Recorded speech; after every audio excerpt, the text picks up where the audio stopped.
Hello, my name's Alex Hutchinson. I'm a freelance IT director for law firms and professional practices.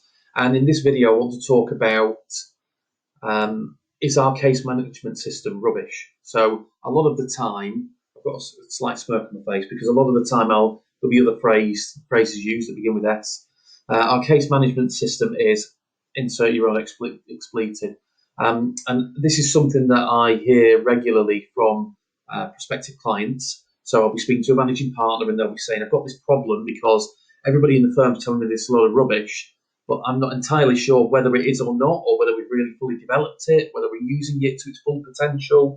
What I don't want to do is go and enter a new six-figure contract, let's say, and move everybody over to using a new case and practice management system, and we end up with the same problems. So how do you address that? Because it is fairly common. One of the first things you need to try and do is determine whether the issues that are causing this frustration across the firm, or these frustrations across the firm, are items that can be addressed using the existing case and practice management system. So a way to do that is to perform a simple exercise. This is something I've done for clients where you look at, right, we're going to speak to different departments. So you take the accounts department and marketing, and then we're also going to speak to individual areas of practice, and we're going to determine by practice area what they actually like about the system, what works for them, what they'd like to retain if they did need to move case practice management system.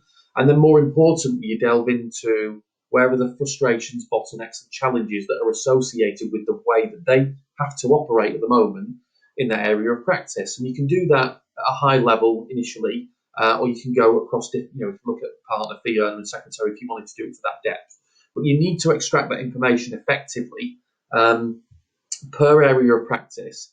And as you are doing that, you also need to understand and build information around, okay, well, that issue and challenge you've just talked to me about, what's the implication of that? How much time is it taking you to do that now versus what you think it should take? So what's the cost time associated based on a number of units per week? What's the risk that's associated with this challenge from a compliance perspective, or how does it impact client satisfaction? So you need to gather that information as you're doing so. That will enable you to determine which of these challenges and frustrations are a niggle or a gripe, and which ones there's a commercial value associated with addressing it.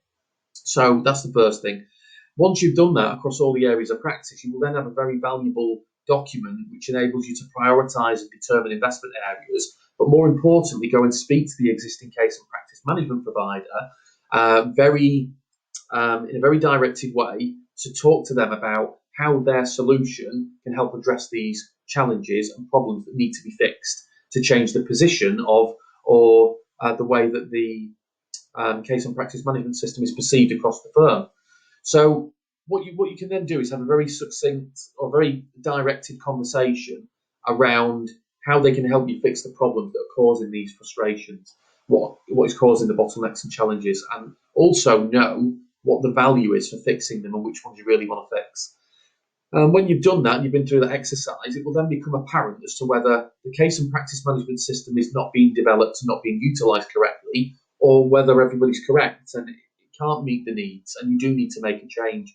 But it's very important to understand that first, because all that information that's acquired will be carried forward. It will either be used to select a case and practice management system.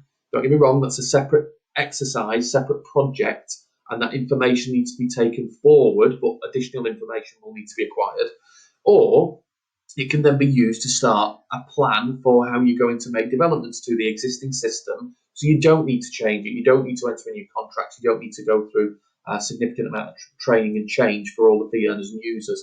So when you hear this phrase regularly, it doesn't mean you need to jump out of the frying pan into the fire. It means you need to perform an exercise and run a short project to identify whether there's facts within that, and then also determine how you want to how you're going to address it and how you proceed moving forward.